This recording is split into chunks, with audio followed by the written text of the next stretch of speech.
The utilization of drones by the Ethiopian government signals a notable acknowledgement of its struggle against the Oromo Liberation Army, OLA, in the ongoing ground war. Over the past 5 years, the government has faced significant setbacks, conceding substantial territories within Oromia. Presently, the Oromo Liberation Army holds control over the majority of rural areas in Oromia.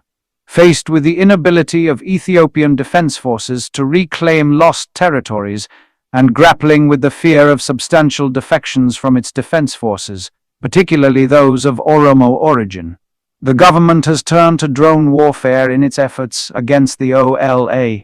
The Ethiopian defense forces are predominantly entrenched within major cities, utilizing schools and private properties as makeshift camps positioned in the heart of urban areas. The number of defections from the Ethiopian defense forces, particularly those of Oromo origin, has witnessed a notable surge. This trend is evident on various social media platforms, and the OLA regularly conducts interviews with the defecting soldiers, showcasing their perspectives daily through its media network. Furthermore, the internal ethnic divisions within the Ethiopian Defense Forces, which initially emerged during the conflict with the Tigray Liberation Front, have intensified as the forces engage Amhara extremists in the Amhara region.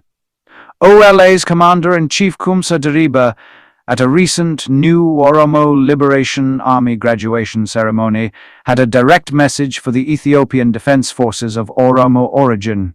The time for a large defection was not now, and to wait for a signal from OLA for the right time.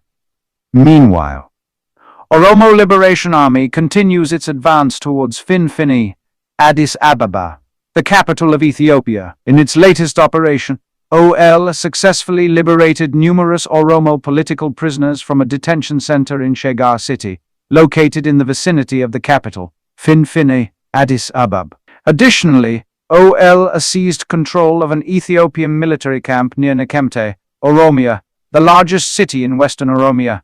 The current strategy of the OLA involves refraining from taking and maintaining control of major cities in Oromia. Although instances of entering and exiting major towns have been observed, deployment of heavy weapons and drones primarily targets Oromo civilians, perceived by the Ethiopian government as sympathizers and supporters of OLA. Ethiopian government officials have made statements likening their approach to draining the wall to catch the fish. Use of drones and the targeting of civilians aim to instill fear within the population, with the hope of creating a divide between the OLA and the Oromo people. However, this strategy is backfiring, as an increasing number of Oromo youth are joining the OLA.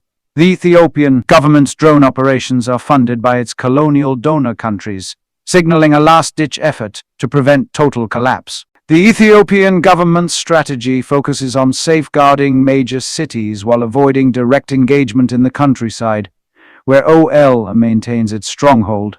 The Ethiopian government and its defense forces are reluctant to confront OLA in rural areas, as they fear a quick defeat.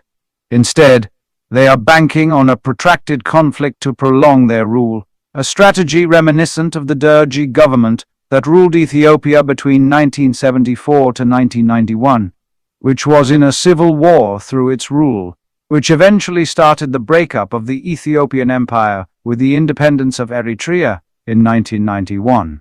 Time is running out for the remnants of the Ethiopian Empire as the violent breakup of the empire